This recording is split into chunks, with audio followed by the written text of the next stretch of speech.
नमस्कार दोस्तों, मेरा नाम है राहुल और आप देख रहे हैं माई सीबीएसई क्लास। 6 अंक वाले प्रश्न करा चुका हूं प्यारे बच्चों। 2022-23 को ध्यान में रखते हुए 2 अंक वाले प्रश्न कराने जा रहा हूं, महत्वपूर्ण प्रश्न। इससे पहले देख सकते हैं महत्वपूर्ण प्रश्न क्यों है, क्योंकि सीबीएसई डीओई मतलब ने उन्होंने ये पेपर बना रखा है क्लास 11th के लिए। हिंदी माध्यम में इसके आंसर दूंगा। जैसे माई सीबीएसई क्लास जुड़े तो हिंदी माध्यम में मिलेगा। शिक्षा निदेशालय, राष्ट्रीय राजधानी क्षेत्र दिल्ली, अभ्यास प्रश्न पत्र, मध्यवर्ती परीक्षा कक्षा 11 22-23 राजनीति विज्ञान। तो 6 अंक वाले प्यारे बच्चों में पहले ही करा चुका हूं। 6 अंक वाले अगर आप देखेंगे नीचे जाके 6 अंक वाले ये रहे आपके 6 अंकीय प्रश्न। भारत की चुनाव व्यवस्था में सुधार के लिए आप क्या सुझाव देंगे। ये सारे जो 6 अंक वाले 3 प्रश्न करने हैं अथवा अथवा करके टोटल 6 प्रश्न हो जाते हैं आपके।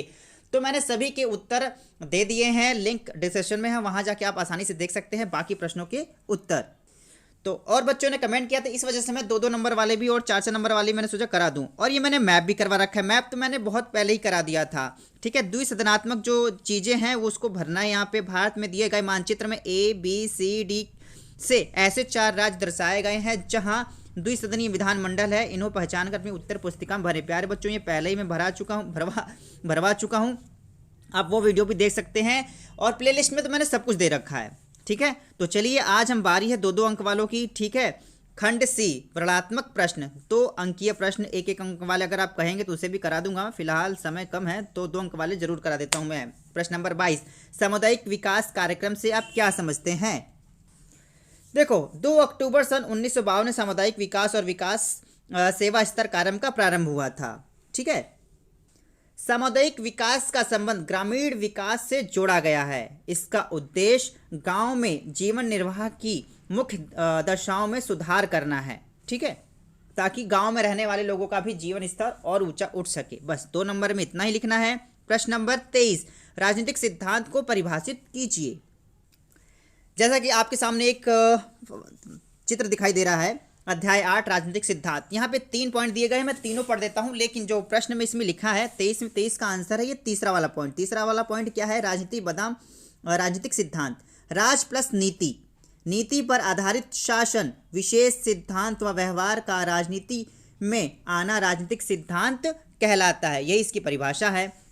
लेकिन साथ के साथ दोनों भी देख ले, राजनीति क्या है। याद रखना दोनों अलग अलग चीज़ें होती है। राजनीतिक सिद्धांत को परिभाषित कीजिए या राजनीति को परिभाषित कीजिए, अलग अलग बात है। राजनीति क्या है, शासन करने की कला, सरकार के क्रियाकलापों, प्रशासनिक कार्यों, विवाद को निपटारा, जन कल्याण आदि से संबंधित कार्यक्रम है, ये आपका किसके अंदर आता है, राजनीति में। और आपका लास्ट में पढ़ लेते हैं राजनीतिक सिद्धांत का महत्व क्या है। न्याय, समानता, संप्रेरण, निर्णय करने व लेने में सहायता, ये सिद्धांत के बेस पर किया जाता है। तो उम्मीद है ये तीनों पॉइंट आपने पढ़ लिए होंगे, ठीक है। और एक एक्स्ट्रा क्वेश्चन, राजनीति क्या है, ये भी आपको समझ में आ गया होगा। सिद्धांत और राजनीति दोनों अलग अलग चीज है। प्रश्न नंबर 24 पे आते हैं। प्रश्न नंबर 24 है आपका, स्थानीय स्वशासन की त्रिस्तरीय संरचना क्या है, स्पष्ट कीजिए। अध्याय 7 स्थानीय शासन, ठीक है। पहले प्रश्न नंबर 24 में क्या लिखा जाएगा प्यारे बच्चों, ये पढ़ देता हूं मैं। उसके बाद बाकी चीज़ें, इसके जो पॉइंट है वो भी पढ़ लूंगा ताकि आपको और अच्छे से क्लियर हो जाए। तो इस वाले स्लाइड में देखेंगे त्रिस्तरीय ढांचा। अब सभी प्रदेश में पंचायती राज व्यवस्था का त्रिस्तरीय ढांचा है। वो ढांचा किस प्रकार से है आपका, पहला है जिला पंचायत, ठीक है। तृतीय पायदान, द्वितीय पायदान पे ब्लॉक समिति और प्रथम पायदान पे ग्राम सभा, ठीक है। इस प्रकार से आप एक पिरामिड बनाएंगे या ट्रायंगल या त्रिभुज बनाएंगे और इस प्रकार से लिखेंगे तो आपको अच्छे अंक मिल सकते हैं। ग्राम सभा, फिर दूसरे नंबर पे ब्लॉक समिति, फिर तीसरे नंबर पे जिला पंचायत। यही आपकी त्रिस्तरीय ढांचा है।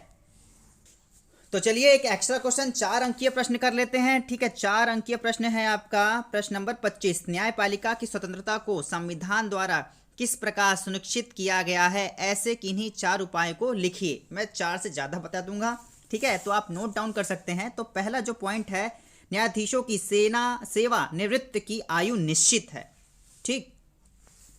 अगर इस पॉइंट को दूसरे शब्दों में लिखना हो तो इस प्रकार लिखेंगे, न्यायाधीश का कार्यकाल निश्चित किया गया है, जैसा सर्वोच्च न्यायालय के न्यायाधीश 65 वर्ष की आयु तक कार्य करते हैं, कार्यकाल कम नहीं किया जा सकता। न्यायाधीश की पावर है। पॉइंट नंबर 1 है, चाहे वैसे लिख सकते हैं चाहे ऐसे लिख सकते हैं, कोई दिक्कत की बात नहीं है। पॉइंट नंबर 2, अच्छा वेतन, बढ़िया सा पैसा भी दिया जाएगा न्यायाधीश को। पॉइंट नंबर 3, न्यायपालिका के पास, पॉइंट नंबर 3 सॉरी, न्यायाधीशों द्वारा दिए गए निर्णय को चुनौती नहीं कोई देगा। जो न्यायाधीश ने बोल दिया वही सर्वोपरि है भाई, वही न्याय कहलाएगा आपका, ठीक है। तो पॉइंट नंबर अगले पे आते हैं 2-3 पर। दिए गए निर्णय के लिए न्यायाधीशों को जीवन सुरक्षा प्रदान करता है।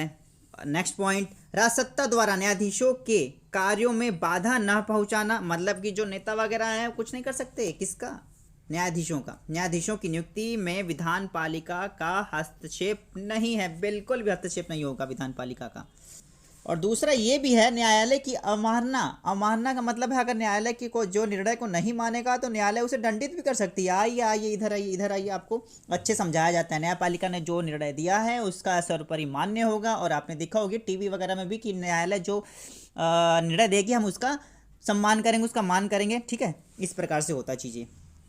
तो ये आपके 2-2 अंक वाले थे, तो इसमें मैंने एक 4 अंक वाला भी प्यारे बच्चों करा दिया। 4 अंक वाला अगर आपको समझ में आया तो अच्छी बात है, और अगर आप और आगे भी क्वेश्चन करवाना चाहते हैं 4 अंक वाला तो कमेंट करके जरूर बताएं। उम्मीद है इससे आपको काफ़ी राहत मिली होगी। और कुछ चीज़ें जो मैंने ये वाला भी जो आप देख रहे हैं इंडिया का मैप जो द्विसनात्मक वाला है मैं पहले भी करा चुका हूँ, तो इतना ही है। बाकी चीज़ें देखने के लिए प्लेलिस्ट में जाके देख सकते हैं, लिंक डिस्क्रिप्शन में मैंने दे दिया है। माय CBSE क्लास की इस वीडियो को देखने के लिए धन्यवाद। तब तक के लिए जय हिंद, जय भारत, जय हो।